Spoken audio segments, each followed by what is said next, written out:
Well, The Visit is about these two children who go to visit their grandparents on this kind of isolated farm in Pennsylvania. I live basically on an isolated farm in Pennsylvania. So that's the, I don't find it a scary setting, but I tend to write scary stories about everything in Pennsylvania. They go to visit their grandparents, and the teenage girl, who's the older sister, is trying to make a documentary about the trip to kind of heal the family, because there's a trauma that's happened in the family, and she's trying to bring them all together by making this beautiful documentary about her family. And she starts to record things that she didn't realize were going on. It becomes very dark, and inadvertently it becomes very, very scary.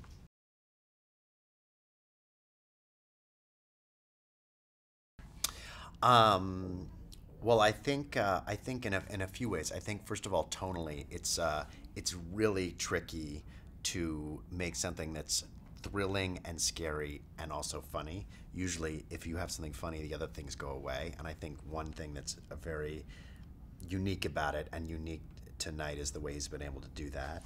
And I think the other thing, I mean, there are lots of things. The acting is way, way better than you see in 99% of movies, and which has something to do with the director. But I think most of all, this film is a mock documentary, and that's very different than a found footage movie. And for me, there's a character in the movie who's interested in filmmaking, and there's a director behind that character who's one of the great filmmakers. And so the movie is very beautiful to look at, and that's very unusual in a mock documentary. It's very thoughtful and composed, and feels like a quote-unquote real movie, despite being told in a mock documentary style.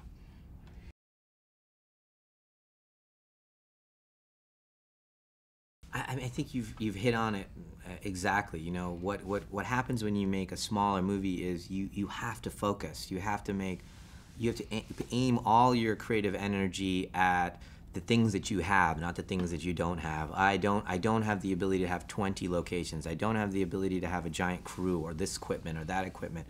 You focus in. I have a room. I have a bedroom. I have these two kids. I have this scary house. You know, those things, and you sit there, and and you do kind of the hard work that maybe with 1,000 choices you wouldn't do. So it really is, it focuses your energy.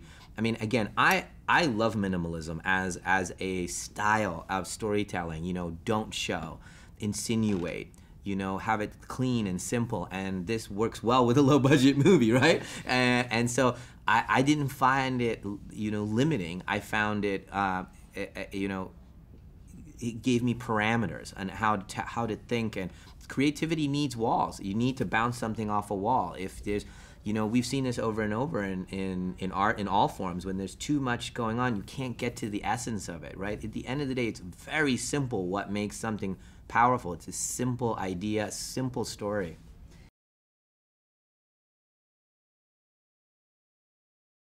That's the reason that I made the movie, was to talk about why we're scared of old people. Why is it? It's this fear of getting old, which is a version of I'm scared of dying. And to see an old person's mind deteriorating, see their body deteriorating, it's funny, it's gross, it's scary, it's all those things that we have all these emotions to that. And that's what The Visit is. It's like a whole kind of conversation on our fear of dying, you know, in this form. You literally can put, you know, an old lady in a nightgown in a doorway, and we are terrified, and yet she's just an old lady. Why are we scared? But we're all like, 3 grown men, we'd all be like, oh my God, look at the lady in the doorway.